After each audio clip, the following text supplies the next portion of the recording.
Bonjour.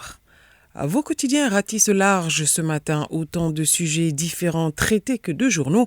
On notera cependant que plusieurs d'entre eux reviennent sur cette annonce de découverte d'armes chez Guillaume Soro et le camp de l'ex-président de l'Assemblée nationale qui réagit.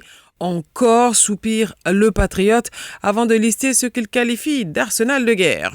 Génération Nouvelle bat en brèche toutes ces accusations et dit confondre le procureur de la République de Bouaké, rappelant que ni l'armée ni la police et encore moins la gendarmerie n'avaient trouvé d'armes chez Guillaume Soro, et ce en dépit de ratissages, détecteurs de métaux et aux perquisitions menées moult fois, que ce soit à Abidjan, à Zokwa ou encore à Bouaké. Soir Info qui qualifie cette découverte de fantasque s'appuyant sur une découverte miraculeuse d'armes rouillées dans une résidence abandonnée depuis des années.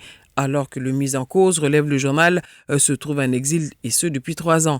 D'où viennent donc ces mystérieuses armes brandies, s'interroge le journal, avant de se demander si ce ne serait pas la provocation de trop. Le panafricain lui dénonce une cabale. Soro toujours dans le viseur du régime, conclut Dernière Heure Monde. Pour le quotidien Le Temps, ce régime, je cite, veut simplement distraire les gens.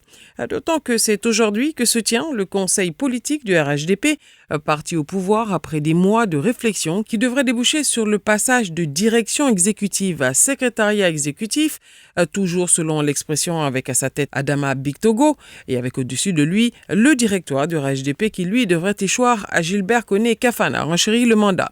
Soir Info vous livre quelques confidences glanées ça et là sur les rôles qui seront confiés aux uns et aux autres. Quant à Dernière Heure Monde, il prédit ni plus ni moins qu'une succession au sein du parti au pouvoir qui va s'achever dans un cafouillage entre les 6 ou 7 candidats potentiellement pressentis.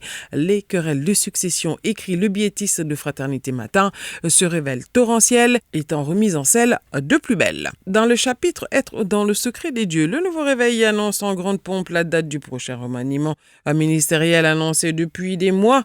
Plus réservé, son confrère, l'intelligent d'Abidjan, suppose que le prochain remaniement ministériel et surtout la question de la cherté de la vie ne passeront certainement pas inaperçus. Et puis, vos journaux s'arrêtent sur ce week-end endeuillé par un nouvel effondrement d'un immeuble R+7 dans la commune de Trècheville, qui s'est donc effondré sur d'autres maisons environnantes dans la nuit de samedi, rapporte le quotidien d'Abidjan. 7 personnes sont décédées selon la gendarmerie nationale citée par Fraternité Matin. Un bilan qui reste hélas provisoire puisque les recherches se poursuivent, toujours selon le Patriote, qui informe également que 22 survivants ont été remis à leur famille et 15 autres victimes ont été évacuées au CHU, le centre hospitalier universitaire de Trècheville. Conclut l'héritage et l'intelligent d'Abidjan. Enfin, les confrères ouvrent une lucarne sur la situation des ressortissants ivoiriens victimes collatérales de la crise en Ukraine. La Côte d'Ivoire organise l'évacuation de ses ressortissants qui le souhaitent, rapporte Fraternité Matin. Nous comptons quelques 500 compatriotes vivant en Ukraine, y compris des étudiants. Un mot de sport pour parler de la normalisation du football ivoirien qui tire allègrement à sa fin, commente Le Matin. Après 2 assemblées générales ordinaires et extraordinaires, un vent nouveau est-il en train de souffler sur le ballon rond ivoirien, s'interrogent vos journaux, qui annonce à l'unisson que les clubs seront à nouveau devant les urnes, et ce, dès le 23 mars prochain. À vos journaux et bonne lecture. Radio de la paix. Se parler, s'écouter, se comprendre.